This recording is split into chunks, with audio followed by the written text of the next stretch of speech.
ዘቅድሜክሙ ወትረክቡ ድግተ ስርተ ምስለ ዋላ ብሎ ደቀ መዛሙርቱን ወደፊት ወዳለው መንደር ሂዱና የታሰረች አህያ ከነውርንጭላዋ ታገኛላችሁና ፈታችሁ አምጡልኝ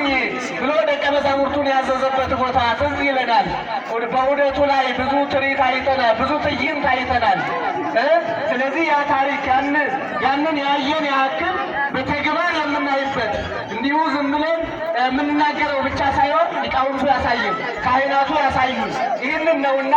አሁንም ሊቃውንቱ ሲመጡ እዚህ ጋር የምናየው ይህንን ስለሆነ ሁላችሁም ለዚህ ያበቃንን እግዚአብሔርን እያመሰገን አሁን ካህናቱ